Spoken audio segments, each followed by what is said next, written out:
Gempuran Israel di Gaza tak kunjung reda. Bom terus dijatuhkan, nyawa terus melayang, meski dunia bersatu mengecam menyerukan gencatan senjata. Hamas sudah memberi sinyal damai, bahkan siap menyerahkan Gaza kepada pemerintahan sipil demi mengakhiri perang. Namun Perdana Menteri Israel Benjamin Netanyahu menolak semua solusi yang tidak berujung pada penghancuran total Hamas.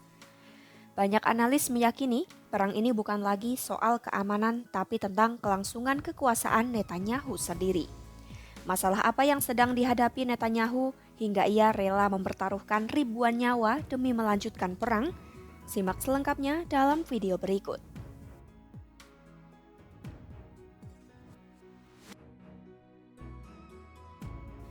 Hamas telah menunjukkan kesiapan berdamai, bahkan menawarkan untuk menyerahkan pemerintahan Gaza kepada otoritas sipil.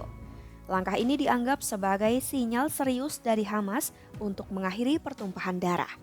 Namun, Israel di bawah Netanyahu justru menunjukkan penolakan tegas terhadap segala bentuk perjanjian yang tidak mencakup penghancuran total Hamas. Sikap keras kepala Netanyahu ini memicu pertanyaan tajam, apa yang sebenarnya ia pertahankan? Menurut peneliti Israel Palestina Elia Ayub, tidak ada lagi kekuatan signifikan yang dimiliki Hamas dibanding kekuatan militer Israel saat ini. Ayub menilai perang ini hanya berlanjut karena Netanyahu memang menginginkannya berlanjut. Ini bukan hanya perang terpanjang sejak Israel berdiri pada 1948, tetapi juga menjadi perang yang berdampak besar secara ekonomi dan sosial di dalam negeri Israel. Salah satu alasan mendasar mengapa Netanyahu bersikukuh mempertahankan konflik ini adalah untuk mengalihkan sorotan publik dari masalah pribadinya. Sebagai Perdana Menteri terlama dalam sejarah Israel, Netanyahu sedang menghadapi berbagai tuntutan hukum terkait kasus korupsi.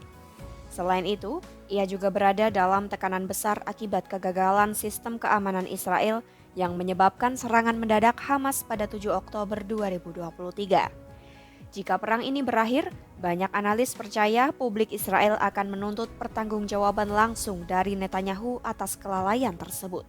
Pakar hukum dan mantan penasihat Organisasi Pembebasan Palestina, Diana Boto, mengatakan Netanyahu takut perhatian rakyat Israel akan kembali tertuju pada skandal korupsinya begitu perang usai. Dalam kondisi ini, Netanyahu tampaknya menjalankan dua misi penting. Pertama, memastikan perang terus berlanjut agar ia tetap punya alasan untuk menghindari proses hukum dan tuntutan rakyat. Kedua, menjaga stabilitas pemerintahannya agar tetap bertahan menjelang pemilu nasional yang dijadwalkan sebelum Oktober 2026. Menurut Mairav Zonsen dari International Crisis Group, Netanyahu dan kelompok sayap kanan ekstrim Israel selama ini menggunakan Hamas sebagai tameng untuk menolak segala bentuk negosiasi atau perencanaan masa depan Gaza. Bahkan ketika Hamas menunjukkan kesiapan untuk menyerahkan semua tawanan dan mengundurkan diri dari pemerintahan Gaza, Israel tetap menolak. Hingga kini, sebagian besar pemimpin militer dan politik Hamas telah terbunuh. Namun alih-alih membuka ruang damai, Israel terus melanjutkan operasi militer. Editor di situs berita Israel Local Call, Maron Rappaport, menyatakan baik Hamas maupun para sandera bukanlah target utama. Tujuan strategisnya adalah memaksa penduduk Gaza untuk mengungsi keluar wilayah tersebut, sebuah bentuk pembersihan etnis yang diduga sedang dijalankan secara sistematis.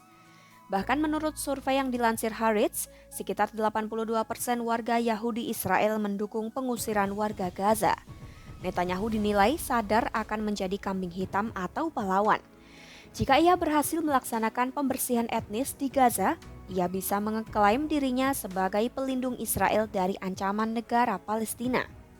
Maka selama kondisi ini berlangsung, nyawa warga Palestina terus menjadi korban, sementara Netanyahu memperpanjang waktunya di kursi kekuasaan. Hamas hanyalah dalih, kehendak mereka untuk bernegosiasi atau menyerah tidak akan mengubah apapun. Karena seperti yang ditegaskan Zonsen, perang ini tidak akan berhenti kecuali Netanyahu dipaksa menghentikannya dan satu-satunya orang yang bisa melakukannya adalah Presiden AS Donald Trump.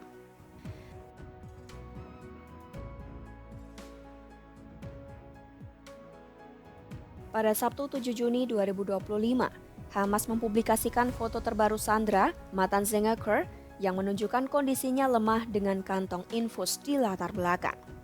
Mereka menuding pasukan Israel sedang mengepung area penahanannya dan mengancam akan mengeksekusi Zengeker jika operasi terus berlanjut. Meski militer Israel membantah sedang melakukan misi penyelamatan, pernyataan Hamas dianggap sebagai peringatan terakhir. Ancaman ini menimbulkan kegelisahan di tengah proses negosiasi, gencatan senjata, dan pertukaran sandera yang masih berlangsung. Ibunya, Einat Zengeker, yang dahulunya adalah pendukung Netanyahu, kini menjadi simbol perlawanan terhadap pemerintah Israel. Di depan ribuan orang saat aksi protes di Tel Aviv, Einat menyampaikan keputusasaannya, mengatakan bahwa darah putranya akan menodai tangan Netanyahu jika pemerintah gagal membawanya pulang. Kekhawatirannya bukan tanpa alasan. Laporan menyebutkan Zengeker mengalami masalah serius, mulai dari sakit pencernaan, kelemahan otot, hingga trauma psikologis. Diketahui Zengeker diculik bersama kekasihnya dari Kibbutz Nir Oz pada 7 Oktober 2023. Sementara kekasihnya telah dibebaskan pada November 2023, Zengeker masih terkurung di terowongan dalam kondisi yang kian memburuk. Militer Israel bersikeras operasi-operasi mereka dirancang secara cermat untuk menghindari membahayakan sandera. Namun, fakta di lapangan berbicara lain. Di saat sandera masih terkurung dan keluarga mereka menangis di jalanan, pemerintahan Netanyahu terus melaju dengan agendanya. Perang di Gaza terus berlanjut meskipun Hamas siap bernegosiasi dan menyerahkan penguasaan karena Netanyahu menolak semua perjanjian yang tidak menghancurkan Hamas. Konflik ini dinilai digunakan untuk mengalihkan perhatian dari masalah politik dan hukum Netanyahu. Sandera seperti Matan Zengeker pun menjadi simbol tragis dalam konflik ini, sementara kondisi warga Palestina di Gaza semakin memprihatinkan. Ikuti terus perkembangan konflik Israel-Hamas hanya di YouTube Kompas.com.